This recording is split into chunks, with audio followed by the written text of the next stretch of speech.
Panorama group, जो सोचता है वो करता है। आपके अपने सपनों का आशियाना। नमस्कार, खेल समझिए देख रहे हैं आप, और मैं विकास सिंह आपके साथ। पहले राउंड की वोटिंग के फैसले के बाद शाह ने चेंज किया गेम प्लान।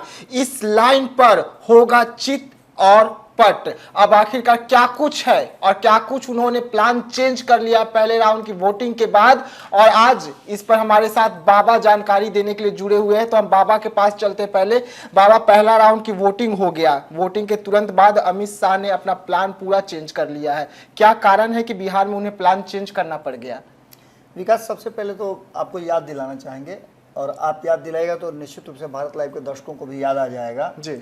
जिस दिन पहले राउंड की वोटिंग चल रही थी 19 तारीख को, बिल्कुल, हमने 2 राउंड में उस वोटिंग को बांटा था जी। एक दोपहर तक का जी। और एक दोपहर के बाद का।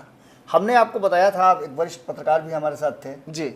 हमने सभी ने चर्चा किया था कि आखिर हो क्या रहा है। बिल्कुल, वोटिंग जो होना चाहिए था उस ट्रेंड के से नीचे बिलो जा रहा है जी। इसका मतलब क्या निकाला जाए।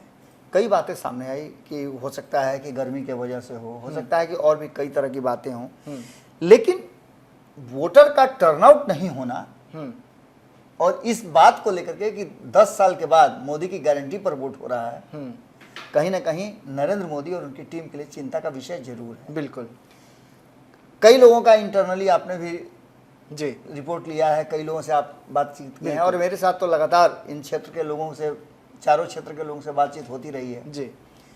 लोगों का कहना यह है कि लड़ाई तो ठीक ठाक है, लड़ाई कड़ी है, ऐसा नहीं है कि एक तरफा वाला बात नहीं है, लेकिन इस लड़ाई में एक बात तो तय है कि भारतीय जनता पार्टी का जो मोदी मैजिक है उस मैजिक को लेकर के अब संशय वाली स्थिति हो गई है, क्योंकि भारतीय जनता पार्टी ने अपना स्ट्रेटजी चेंज किया था। वो अब एक अपने एरा से हट करके, अच्छा नहीं होता है, कंफर्ट जोन होता है। तो भारतीय जनता पार्टी का कंफर्ट जोन था हिंदुत्व, उसका कंफर्ट जोन था राष्ट्रवाद जी, उसका मंदिर मस्जिद, ये उसका कंफर्ट जोन 370 मामले ये सब कंफर्ट जोन था। लेकिन अब ये धीरे धीरे करके इन सब चीजों को पूरा कर लिया गया है, तो फिर नया खोजना पड़ेगा, लोगों को नए जाल में उलझाना पड़ेगा। बिल्कुल। अब आप समझिए, चूहा व चूहादानी आप रखते हैं, चूहा एक बार फंस जाता है रोटी के चक्कर में, 2 बार फंस जाता है, उसका चूहा भी अभ्यस्त हो जाता है कि अब रोटी खाने नहीं जाना है। आपका पिंजरा जो पिंजरा चेंज कर हाँ, अपना पिंजरा जो आपका ऐसे रखा रहता है, अब 5 दिन तो चूहे नहीं फंस रहा है।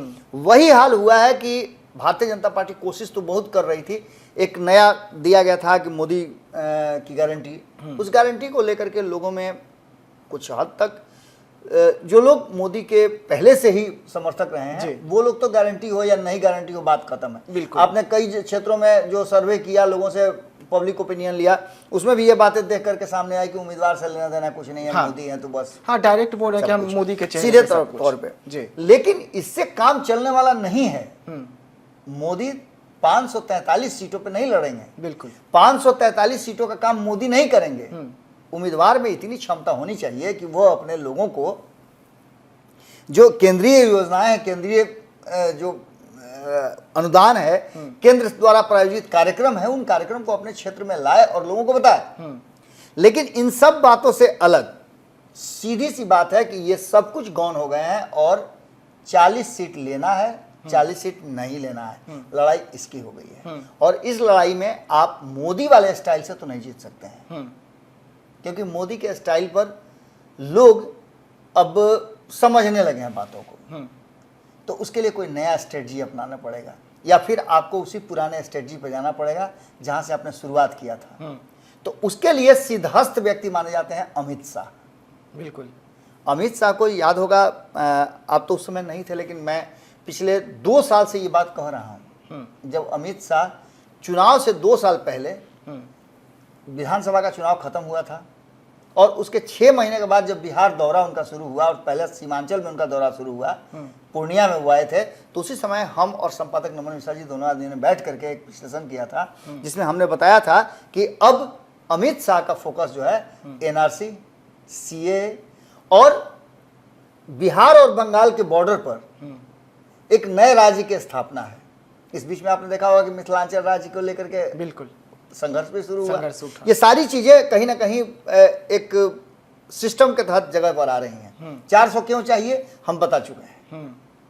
इन सारी बातों के साथ साथ जब पहले चरण का चुनाव हो गया, यही हुआ था 2020 में भी। पहले और दूसरे चरण के चुनाव में आगे निकल गए थे तेजस्वी यादव, लेकिन वहां से ब्रेक लगाया गया और फिर से वही अपना पुराना झंडा, हिंदू मुस्लिम राष्ट्रवाद, पाकिस्तान हिंदुस्तान, ये सब आ गया। उसके बाद लालू परिवार पर आरोप प्रत्यारोप का दौर शुरू हुआ। नीतीश कुमार ने ये शुरुआत कर दिया है। पहले राउंड के चुनाव के बाद परिवारवाद पर वो आ गए हैं। उनको दे दिया गया है कि जाइए जिसके साथ आप थे उसी को लथाड़िए, जितना आप परिवारवाद पर लताड़ सकते हैं। इसलिए कि आप ही को तो टारगेट बना रहा है। सबसे कमजोर कड़ी तो हमारी आप ही है। तो जो कमजोर कड़ी होता है उसको सेफ पहले किया जाता है। आपके मकान का जो कमजोर हिस्सा होगा वहां आप देखिएगा कि पहले आपका ध्यान जाता है। तो उसी तरह से कमजोर कड़ी नीतीश कुमार है, क्योंकि अभी 3 महीना पहले वो उन्हीं लोगों के साए से बाहर निकल के आए हैं। बिल्कुल। तो सबसे पहले नीतीश कुमार को फरियाना है उस लालू प्रसाद के उस आइडियोलॉजी से, जिसको छोड़ करके वो आए हैं। बिल्कुल। लोग यही कहेंगे अरे 3 महीने पहले तक तो ये वहीं थे, अब कौन चीज लेने आए हैं। इस परसेप्शन को खत्म करना है, और इस परसेप्शन को खत्म करने के लिए आपने देखा होगा कि नीतीश कुमार अपनी प्रकृति के विपरीत जाकर के लालू प्रसाद, उनके बच्चों पर, उनके बच्चों के जन्म पर वगैरह वगैरह सारी बातें अपना कहना शुरू कर दी हैं। यानी कि इस मुद्दे पर लोगों का ध्यान आकृष्ट हो और 2005 से पहले का बिहार लोगों को याद दिलाया जाए। ये आपने देखा होगा चुनाव शुरुआत में ही नरेंद्र मोदी और नीतीश कुमार के साथ साथ जो एनडीए के घटक दल हैं उन लोगों को ये ट्रेनिंग दी गई थी कि आप 2005 से पहले के बिहार के लोगों को बताइए, तभी 40 सीटों पर हम 40 का चालीसा लगा सकते हैं।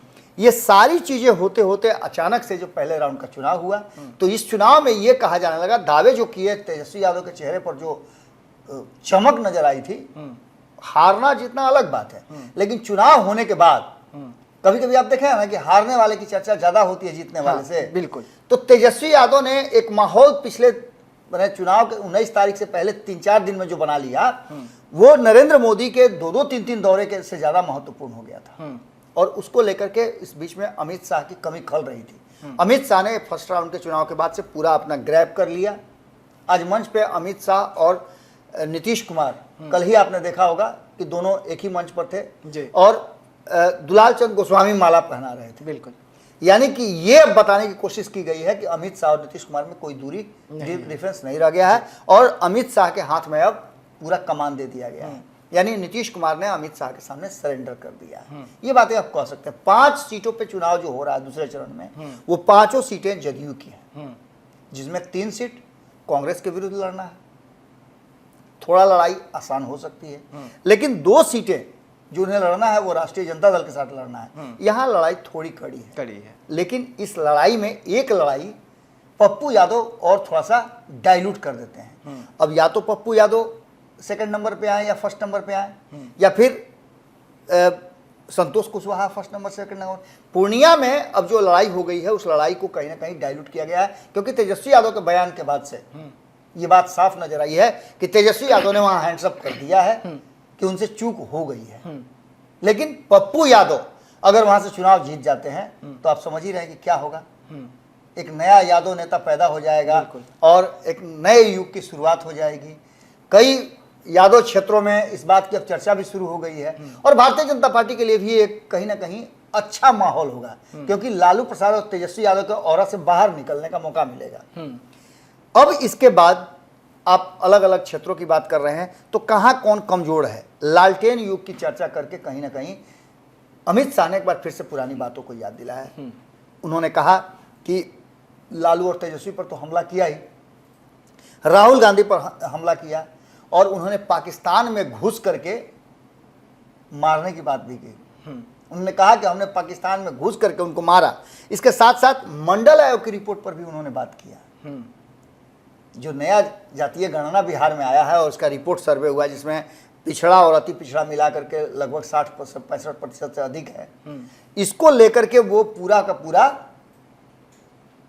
जो है गुना भाग बता रहे थे कि पहली बार इस देश में कोई पिछड़ा समाज से प्रधानमंत्री बना है। यानी कि यहां भी पिछड़ा और अति पिछड़ा को वो एक दिखा रहे थे आईना।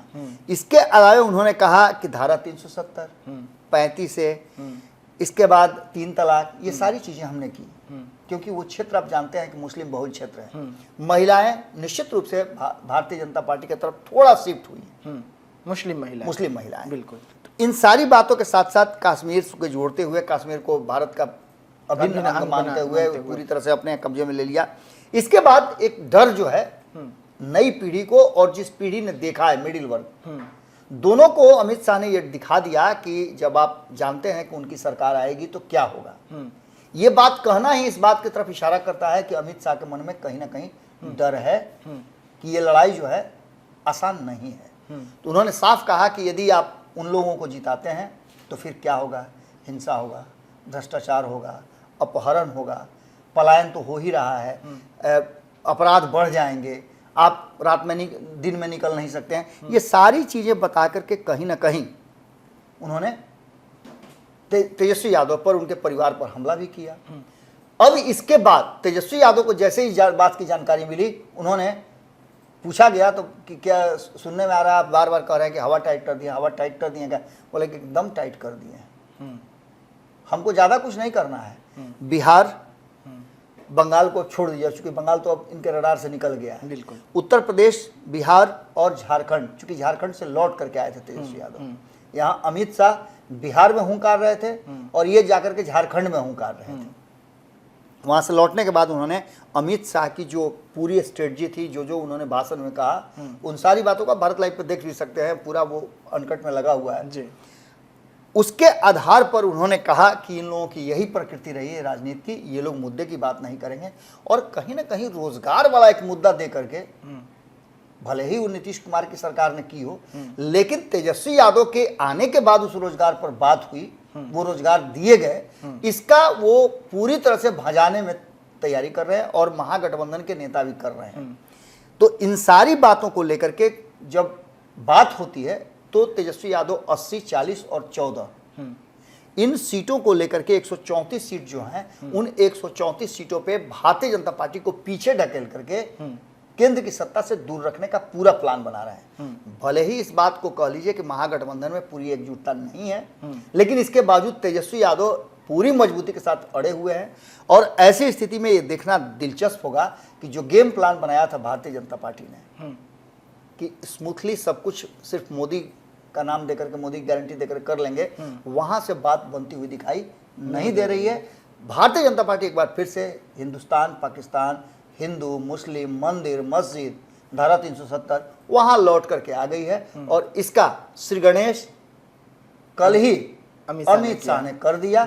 अमित शाह आए, अब दूसरे राउंड के चुनाव में आपको नजर आएगा पूरी तरह से हिंदू, मुस्लिम, फलान ठिकान, हई हऊ, माने आम जनता की जितनी भी भावनाएं हैं, जितना भी उनका काम है, वो तो ऐसे भी इमोशनल भावनाओं को अपने तरफ बिल्कुल सेंटीमेंट का को उभारने की कोशिश, डराने की कोशिश की गई है। पहले हिंदू मुस्लिम से डराया जाता था, मंदिर मस्जिद, अब डराया जाता है लालू प्रसाद से, उनकी फैमिली से और बाकी की चीजों से। जंगल राज को याद दिला। बिल्कुल। लेकिन बाबा, जिस तरीके से तेजस्वी यादव कह रहे हैं कि 3 राज्य, बिहार, झारखंड और यूपी, तो क्या 3 यूपी में इतना आसान होगा? झारखंड हम मान भी सकते हैं, बिहार थोड़ा बहुत मान ले, तो क्या यूपी में आसान होगा? क्योंकि वहां तो पहले से बुलडोजर बाबा बैठे हुए हैं।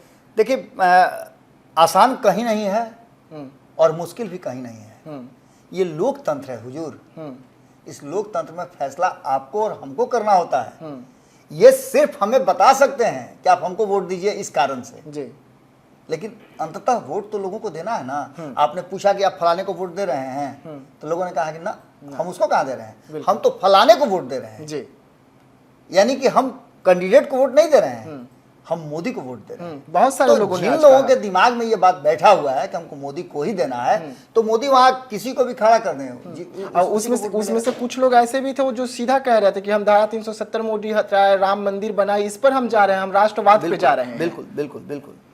जी हाँ, तो देखिए, खेल समझिए में बाबा आपको समझा रहे थे कि अमित शाह ने अब किस तरीके से रणनीति बदल ली है, क्योंकि तेजस्वी यादव लगातार कह रहे हैं कि हमने हवा टाइट कर दिया है। अब हवा टाइट होने के बाद अमित शाह जो है वो खुद टाइट हो गए हैं और तमाम राज्यों का जो चुनाव है, खास करके बिहार का, उसका कमान को अब अपने हाथों में ले लिया है और अब तेजस्वी यादव का नकेल टाइट करने में लगे हुए। अब देखने वाली बात होगा कि कौन किसका नकेल कितना टाइट कर पाता है और जनता किसके साथ 4 4 तारीख को फैसला सुनाती है। तो ऐसे तमाम खबरों के लिए आप बने रहिएगा हमारे साथ, दीजिएगा इजाजत, धन्यवाद। पनोरमा ग्रुप, जो सोचता है वो करता है। अगर ये वीडियो पसंद आई और वह बिहार के राजनीति और बिहारियत से सरोकार रखेनी तो सब्सक्राइब बटन दबा के चैनल के सब्सक्राइब कर ली। ओजे एगो घंटी बा, ओकरा बटन दबा देला से कुल सटीक और मारक खबर रुआ मुफ्त में मिल जाई। अगर रुआ पत्रकारिता के हमनी के नया प्रयोग में सहयोग कर चाहतानी तो ज्वाइन बटन दबा दी। पेटीएम नंबर नोट कर ली 9386816700। धन्यवाद।